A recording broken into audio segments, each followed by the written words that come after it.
Dalam struktur sosial masyarakat sendiri, terdapat dua hal dominan, yaitu yang pertama agama dan yang kedua budaya lokal. Agama ini sering dianggap sebagai sesuatu yang kaku, karena isinya yaitu peraturan-peraturan yang biasanya berada di luar batas kemampuan manusia, pemikiran manusia. Dan budaya lokal ini dianggap lebih fleksibel, karena merupakan kesepakatan komunikasi. Nah, karena itu, biasanya para pemuka agama mengakulturasikan agama dengan budaya lokal. Nah, pengakulturasian ini akan membentuk suatu karakter suatu agama di suatu negara. Maka dari itu akan membentuk lagi perilaku sosial.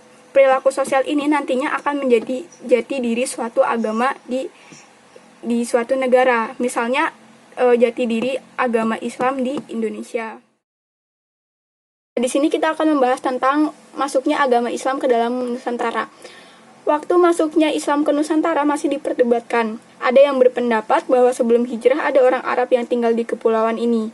Lalu abad ke-13 muncullah komunitas Islam yang berkembang pesat pada abad ke-15. Pada abad ke-17 dan ke-18, mayoritas penduduk Jawa dan Sumatera telah memeluk Islam. Nah, karena adanya akulturasi tadi, kita sebagai umat Islam dituntut untuk bisa memposisikan hubungan antara budaya lokal dan agama Islam. Agama Islam sepatutnya tetap menjadi pertimbangan dasar. Contohnya saja, jika ada budaya lokal yang melenceng dengan agama Islam, maka kita diwajibkan untuk mengganti atau menyesuaikan budaya tersebut dengan tradisi yang sesuai dengan kaidah Islam.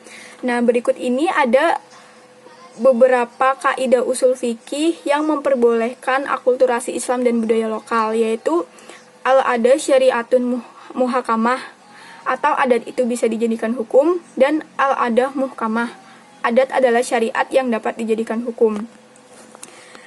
Dan Rasulullah SAW telah mencontohkan cara melakukan akulturasi, yaitu yang pertama menerima dan melestarikan tradisi yang dianggap baik. Kemudian menerima dan memodifikasi tradisi yang secara substansi sudah baik.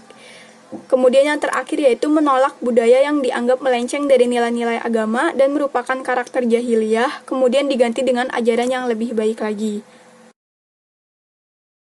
Islam itu disebarkan dengan cara-cara damai, yaitu dengan membiarkan budaya yang telah ada selama tidak bertentangan dengan prinsip Islam. Akulturasi budaya lokal dengan Islam ini nantinya akan membentuk karakter Islam di kalangan masyarakat lokal. Tetapi sebagian orang menilai kalau para wali songo tuh belum sepenuhnya berhasil mengislamkan Pulau Jawa. Beberapa buktinya yaitu masih adanya paham sinkretisme di kalangan masyarakat Jawa. Walaupun paham yang dituduh sinkretisme ini bukan sepenuhnya amalan yang bertentangan dengan Islam dan dapat dijelaskan melalui perspektif mitisme Islam. Pada abad ke-19 dan awal abad ke-20, Indonesia memiliki hubungan dan relasi lebih banyak dengan agama Islam lainnya. Jumlah mahasiswa yang belajar ke Timur Tengah untuk belajar agama, jumlah orang yang berhaji ke Mekah meningkat, dan sebagainya. Beberapa pelajar Indonesia di Timur Tengah yang memiliki pemikiran revivalisme ini menentang pemikiran keagamaan di Indonesia. Mereka berpendapat bahwa ajaran Islam di Indonesia dicampuri oleh paganisme dan animisme dinamisme. Beberapa kelompok ekstrim ini menolak ajaran-ajaran Islam yang dicampur dengan budaya yang tidak berasal dari Islam itu sendiri. Semua perpaduan antara Islam dan budaya-budaya lain dianggap sudah tidak murni. Ironisnya, budaya ini menganggap bahwa budaya Islam adalah budaya Arab.